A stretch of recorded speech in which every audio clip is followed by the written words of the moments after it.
New data from the American Clean Power Association reveals that the U.S. faces a historic opportunity in the energy sector. Joining us today to discuss the implications of this trend, both nationally and locally, is Frank Macchiarola, Chief Advocacy Officer for the American Clean Power Association. Good morning. Good morning. How you doing? Doing wonderful. Now, what are the key drivers behind this increase that we just mentioned, and how prepared is the current energy infrastructure to meet this challenge?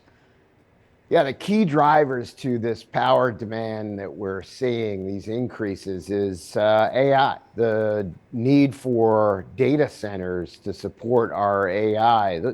Those data centers need a lot of electricity to power them, and we also see electrification occurring within our economy, the increase in domestic manufacturing. All of these factors are helping drive demand growth to anticipated levels of up to 50% increase by 2040.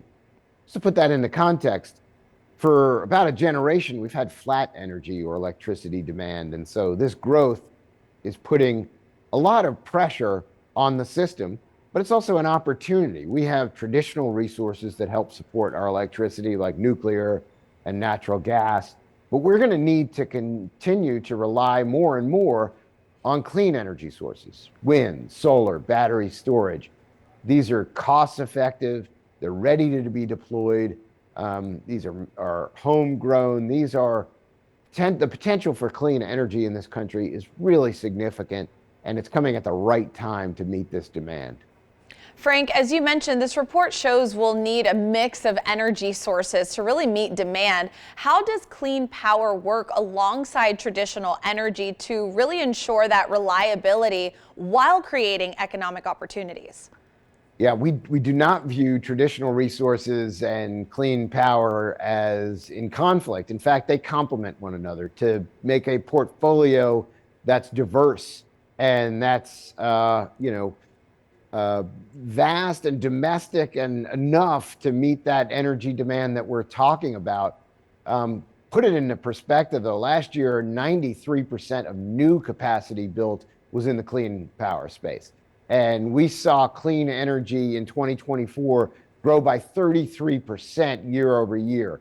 So the significant investment and deployment is occurring in the clean energy space. We anticipate that that's going to continue. It's fastest to be deployed, it's clean, it's reliable, it's affordable, it's abundant.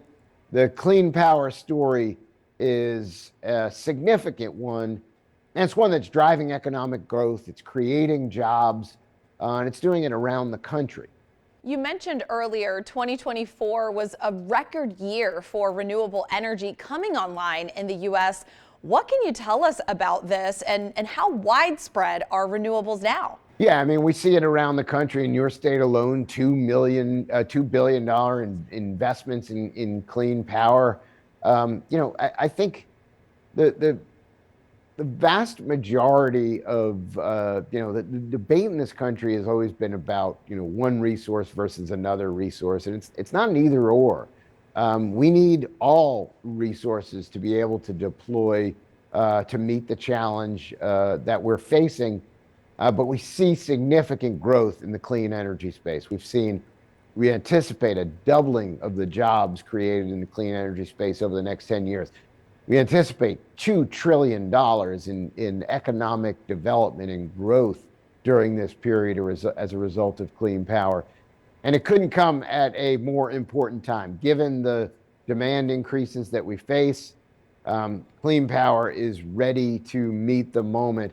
It's also helping on the domestic manufacturing front. So more and more, we've seen dozens of announcements over the last couple of years of new domestic facilities that are going to help meet the supply chain needs of this clean energy renaissance. So it's really a great story. And one that is taking hold not just in certain areas around the country, it's really happening all over the country. Yeah, well, Frank, thank you so much for all your insight for us this morning. Thank you. Appreciate it. For more information, you can visit the American Clean Power Association's website at cleanpower.org.